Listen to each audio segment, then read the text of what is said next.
ever get that feeling? Like the world's moving at warp speed, but some things are stuck in slow motion. Yeah. That's what we're diving into today. Okay. It's this weird disconnect between those ivory towers of academia Right. and the fast-paced world of business. You know, the ones actually trying to like keep up with every new tech trend. It's a tale of two worlds almost. Totally. You've got universities just overflowing with this cutting edge research, brilliant minds publishing paper after paper. Right. But is that knowledge actually, translating into real world impact as quickly as it could be? That's the question. It's like having all the ingredients for the world's most incredible cake, Right. but no oven to bake it in. Right. I was actually talking with a friend, Jeff, Okay. who's got this infectious energy about him, and he's obsessed with this problem. He's building a whole company around it, actually. Acadigm.ai. And he might be onto something because the numbers paint a pretty startling picture. Oh. Jeff's research notes, they cite this one study, found that it takes 10 years on average 10 years. for a scientific discovery to become a commercial product. Wow. Double the rate it was just 30 years ago. So we're getting slower at this. Seems like it. Talk about a missed opportunity. 10 years. Yeah. That's like a scientific discovery going through puberty by the time someone figures out how to actually use it. And here's the thing, Jeff's book outline, it doesn't just stop at the economic impact. It draws these kind of chilling parallels Oh. to companies like, you remember Blockbuster? Yeah, of course. Totally missed the digital boat. Yeah. Or even entire towns. Yeah. Youngstown, Ohio. Yeah. Devastated by the decline of their industries. Right, because it highlights how crucial it is for industries to adapt and innovate, especially in today's world.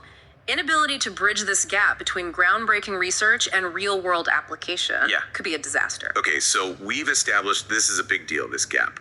But before we jump into how Jeff's company wants to fix it, why does this gap exist in the first place?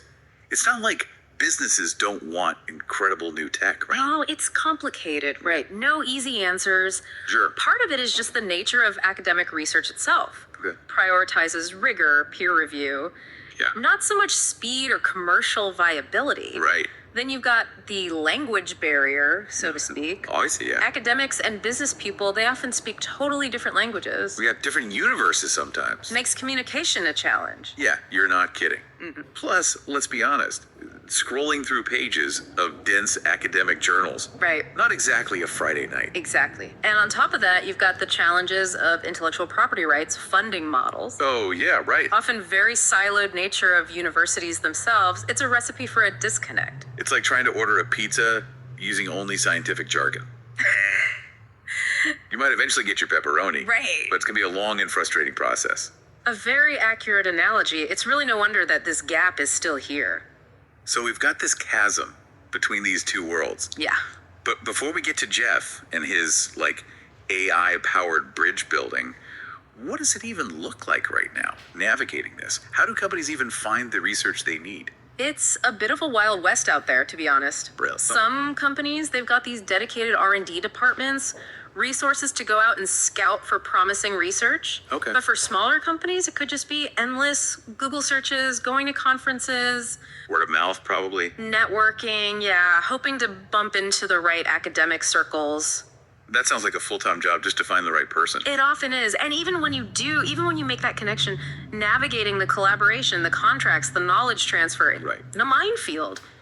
This is where Jeff believes AI can change everything. Okay, so the stage is set. We've got the problem. We've got the potential solution kind of lurking in the wings. Right. Time to meet our hero. Okay. So picture this. You're a tech company. Maybe you're even trying to build, the next AI breakthrough. Okay. But you're hitting a wall. Yeah. You need specific expertise.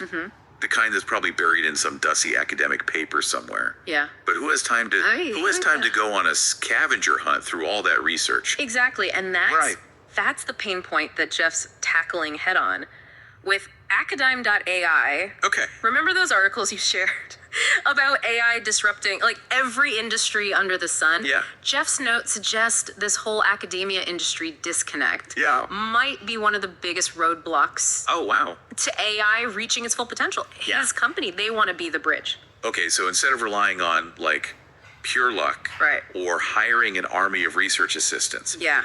companies could just, type in a few keywords Well, and have Acadigm.ai spit out the perfect research paper right.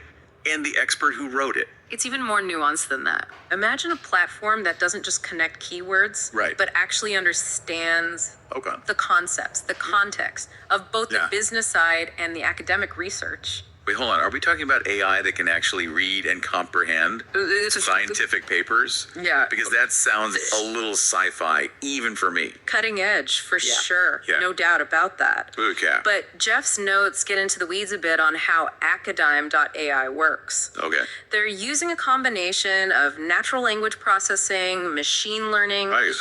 It's all about creating this detailed map of academic expertise. Okay. It goes way beyond simple keywords, you see?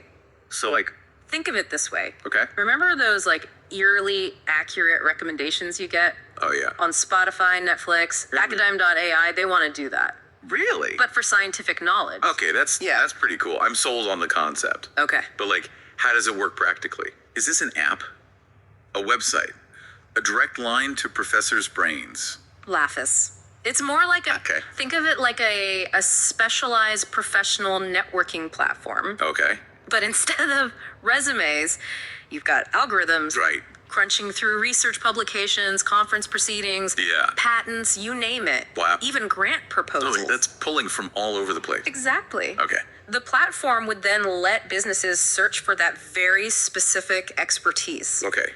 Identify potential collaborators, even streamline the process of actually, Like, cut through all the red tape. engaging with them. So, no more cold calling university departments, Hopefully not. hoping to find someone who speaks, the same language. Exactly. And it's not just about making connections either. Well- Jeff's got bigger plans. Right. He sees a whole suite of AI powered tools Like what? that could streamline the whole, often very cumbersome process of collaboration. Oh, give me the details. Well, his notes mention like automated grant proposal assistance. Oh, wow. That alone could be huge For researchers, especially. for researchers. Imagine getting help with all that administrative stuff. All the boring stuff. Yeah, freeing up more time for actual research. Right. Who wants to do paperwork? He's even exploring using AI for co-writing research papers, Oh, wait. potentially making those findings way more accessible to a wider audience. Co-writing papers. Now that's next level. Right. Okay. But before we get too far down the rabbit hole of possibilities, Yeah, what about the competition? sure. Surely Jeff isn't the only one who sees dollar signs when they think about building the LinkedIn for academics, right? You're right, this space is getting crowded and fast. Right. But don't worry, Jeff's done his homework. Okay, good. His notes have a whole section just on competitor analysis. Hit me. He breaks it down into a few categories. Okay. First, you've got companies like Halo Science. Oh. They're making a splash in the life sciences field, specifically connecting pharmaceutical companies with researchers. Right. Mainly for clinical trials and drug discovery, though. So more specialized? A bit more niche, yeah, whereas Acadigm.ai is aiming to be more cross-disciplinary. Makes sense. So what about like the big dogs? Yeah. The big consulting firms. Right. They've got their fingers in every pie, don't they? They do. Jeff specifically mentions Accenture, McKinsey, Oh, yeah. both investing heavily in AI and data analytics. Of course. They could easily move into this space. They've got the resources. They've got the resources, definitely. But they're more generalists, right? Exactly. Not just focused on this academia industry gap. Precisely. And that's where Jeff sees an opening. Okay. His notes really stress their laser focus, Right. AI powered tools, but specifically designed for academic research. Not trying to boil the ocean. Exactly. At least not yet. Okay, so Acadigm.ai wants to be the platform It seems so. for anyone trying to tap into like that academic brain trust. Mm-hmm. But how do you turn that vision into a viable business? That, my friend, is where things get really interesting. Because you can't run a business on good vibes alone. Right? All right, stick around as we crack open the briefcase on Acadigm.ai's financial projections. All right, let's talk money. The lifeblood of any startup. Right. So Jeff's out there looking for, get this, a cool $1 million. Pre-seed funding, that's a big ask. It is, especially in this economy. For those who don't know, that's like the very first check you try to get. Angel investors, right? High risk, high reward. Exactly. Got to make that money dance. So what's the plan? How's he going to make Acadigm.ai profitable? Well, good news. He's got a whole revenue model mapped out. Lay it on me. Think subscription service, kind of like, your Netflix or Spotify. Okay, I like it. So, different tiers, different levels of access. Exactly. Free option to get your foot in the door, browse experts, maybe see some previews of their work. Right, but you got to pay to play with the big dogs. That's the idea. Unlock those premium features, like direct messaging, the fancy AI tools, the really powerful stuff. Smart, cast a wide net, then reel in those serious customers with premium stuff. Right. But Jeff's not stopping there. He's also got this idea for what he calls success fees. Success fees? What's that? Sounds intense. So let's say a company uses Acadigm.ai, finds a researcher, right? Right. That collaboration leads to something big, like a patent, new product launch. You get it. They hit the jackpot, okay. Acadigm.ai takes a small cut. Oh, interesting. So they're invested in the success of the connections they make. Like a scientific matchmaker getting a bonus when their clients fall in love and get married. Laughs. That's one way to put it. But do these success fees, plus the subscriptions, get him to his goals? Because he's aiming for $75 million in revenue by year 3. Ambitious, for sure. Now, this is based on a lot of factors: market size, user growth, how valuable those services really are. Right, a lot of ifs at this point. Of course, it's still early days, but he's done his research and the numbers look promising. Okay, that's fair. Yeah. But, investors are a tough crowd. You don't just waltz in asking for $1 million on good vibes alone. Absolutely not. You need a compelling pitch. And Jeff's got a few things going for him. Remember those positive responses he got? From Google and Carnegie Mellon, right? Those were big wins. Huge. That's credibility, instant street cred in both the tech and academic worlds. It's like getting a glowing letter of recommendation from, the ghost of Einstein himself. Exactly. And those early conversations, they've sparked some real interest from a few angel investors, the ones with deep pockets who see that potential. Okay, so he's got some momentum, some early believers. But it's not going to be easy, is it? Definitely not. Every hero's journey has its challenges. For one, focus. Jeff's got a lot of ideas, right? Remember all those potential services? Grant writing, AI co-writing, the networking features, it's a lot. Yeah, a lot of balls in the air. He'll need to prioritize, figure out what's core, what delivers the most value, especially in those early days. Don't spread yourself too thin, right? Focus is key. What else should he watch out for? Competition. This space is heating up, and those big consulting firms, With their armies of MBAs and bottomless budgets, yeah, they're going to be tough to beat. exactly. He'll need to be agile, stay ahead of the curve, keep innovating. It's David versus Goliath, but instead of a slingshot, Jeff's armed with algorithms and a vision. Well, you know what they say. In the age of AI, the best algorithm usually wins. It's funny, though, thinking back to Jeff's book, he's got this whole thing about companies being temporary, universities being forever. Right, I remember that. But if Acadigm.ai actually works, wouldn't that make universities even more important by making their knowledge essential to the business world? It's a fascinating thought, isn't it? It speaks to this bigger question about the nature of knowledge, how we value it, how we access it.